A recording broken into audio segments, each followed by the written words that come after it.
Good morning and Jai Hind, my dear children. Myself Mona Keshri from MVM Public School. Children, today I am going to give you next part of light, shadow and reflection. And today's topic is luminous and non-luminous object. The object that we see around us can be classified into two categories, luminous object and non-luminous object. जो objects हम अपने आस पास देखते हैं उसको दो भागों में बांटा गया है। कौन कौन सा? Luminous object and non luminous object. चलिए देखते हैं, एक एक करके पढ़ते हैं लुमिनियस क्या है और नॉन लुमिनियस क्या है। Let's start with luminous object.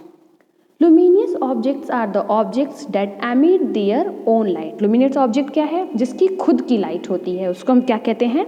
Luminous object.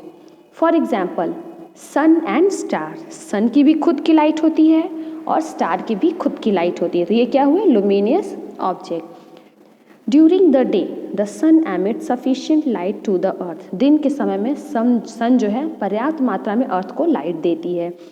The blue sky, the white cloud, the green grass, the colored leaves, the house in our neighborhood, and a car parked on the road are seen as a result of light from the sun falling on these objects and traveling to our eyes.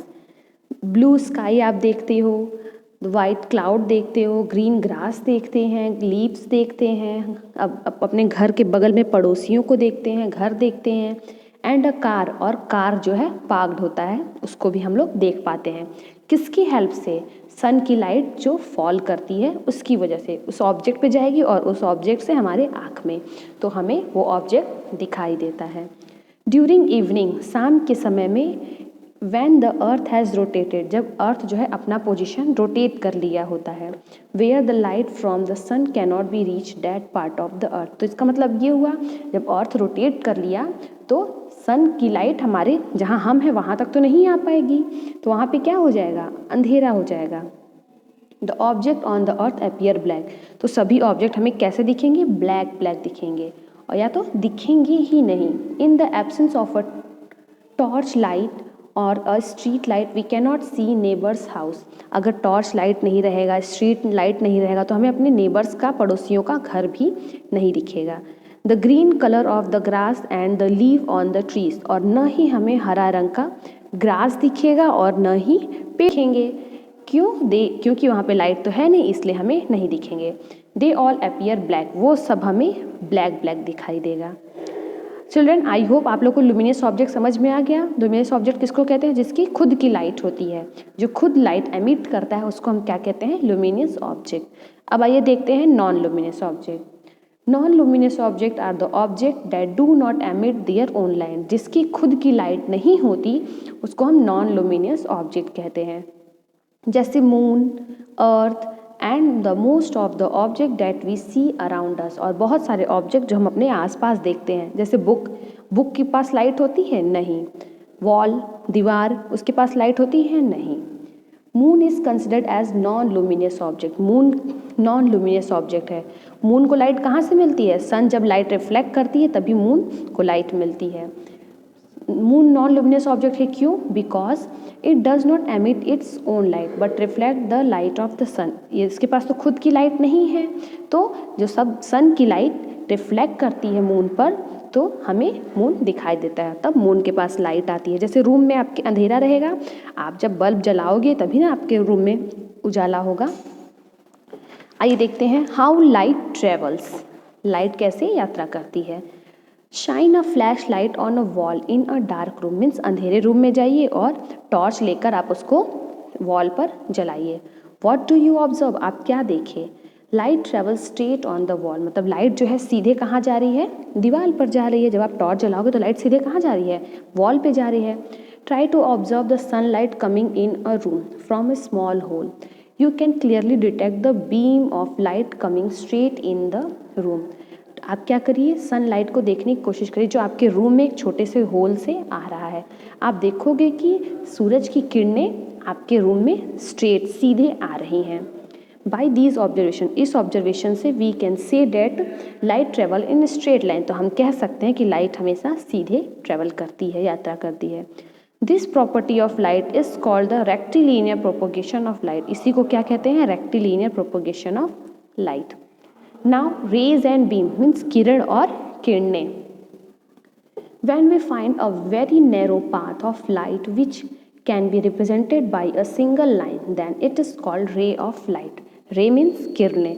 जब कोई भी एक पतली सी पास करती है तो मतलब एक रे जब पास कर रही है, एक सिंगल लाइन जब पास कर रही है लाइट की, तो उसको हम रे कहते हैं। ठीक है, देखिए रे बना हुआ है।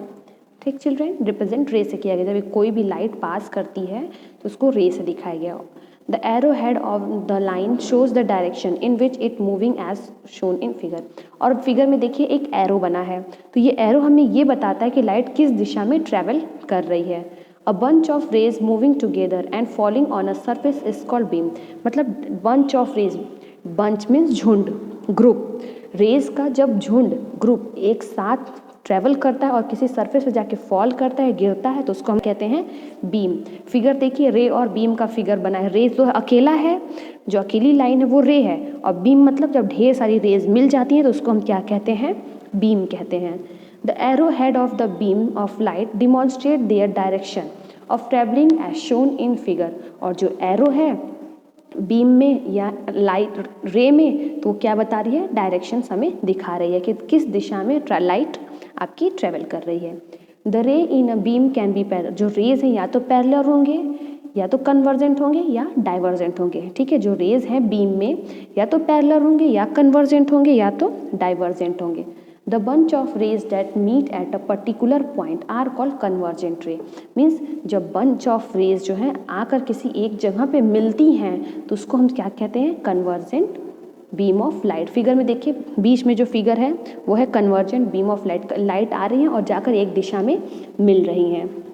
When the rays starting from a point, और जब कोई रेज एक पॉइंट से स्टार्ट हो रही हैं, जब कोई रेज एक पॉइंट से स्टार्ट होकर वो अलग अलग डायरेक्शन में फैल जा रही हैं, तो उसको हम क्या करते हैं? Divergent beam of light. Direction when collection of such rays is termed as. तो डाइवर्जेंट किसको कहते हैं समझ में आया? जब एक पॉइंट से रेज स्टार्ट हो रही हैं फॉल करना और वो जाकर अलग अलग में फैल जा रही हैं, तो उसको हम कन्वर्जेंट बीम ऑफ लाइट कहते हैं। When the ray of light are parallel, और जब रे लाइट की पैरेलल होगी तो उसको हम क्या कहेंगे? Parallel beam of light. Now children, transparent, translucent and opaque object. You must have seen light passing through the glass window. आप देखे होंगे कि ग्लास की विंडो से शीशा का, जब शीशा का ग्लास रहता है विंडो में लगा हुआ, उससे लाइट पास करती है आपके रूम से बाहर तक। You are able to see the outside view very clearly. तो आप क्या करते हो? अपने रूम में बैठे रहोगे, अगर आपके विंडो में शीशा लगा है तो आप बाहर की चीज़ें आसानी से और साफ पूरा क्लियरली देख पाते हो। The medium which allow light to pass, और जिस माध्यम से लाइट पास होती है पूरी तरह से या पार्शली, उसको हम ऑप्टिकल मीडियम कहते हैं। बेस्ड ऑन दिस ऑब्जर्वेशन, इस ऑब्जर्वेशन पे object have been put into 3 types. तो इस ऑब्जेक्ट को हम 3 ग्रुप में डिवाइड किया गया है: transparent, translucent and opaque object. Transparent object क्या है? The object such as water, glass and air allow light to pass through them fully. Such objects are called transparent objects. Means ऐसे object जिसमें से पूरी तरह से लाइट पास हो जाए, जैसे वाटर से, ग्लास से, एयर से, और हमें इस पार से उस पार क्लियरली दिखाई दे, तो उसको हम क्या कहते हैं? Transparent object. Now children, translucent object. The object such as tinted glass. Tinted glass means जो ग्लास रंगा हुआ होता है, coloured glass. Tracing paper allow light to pass partially through them. Such object are called translucent object. ऐसे object जिसमें से light हल्का हल्का धुंधला धुंधला पास होता है, तो उसको हम क्या कहते हैं? Translucent object. Now the last, opaque object. The object such as wood, cardboard, metal do not allow light to pass through them. Such object are called opaque object. जिसमें से बिल्कुल लाइट पास नहीं होती, मीन्स इस पार से उस पार बिल्कुल दिखाई नहीं दे, उसको हम ओपेक ऑब्जेक्ट कहते हैं। जैसे वॉल मान लीजिए, वॉल से क्या इस वॉल से आप उस वॉल के पीछे देख सकते हैं? नहीं। तो चिल्ड्रन, आई होप आपको आज के सारे टॉपिक समझ में आ गए हों। And tomorrow I will teach you shadow. If you have any query related to this chapter or this video, you can ask me in the comment box. Thank you and have a nice day.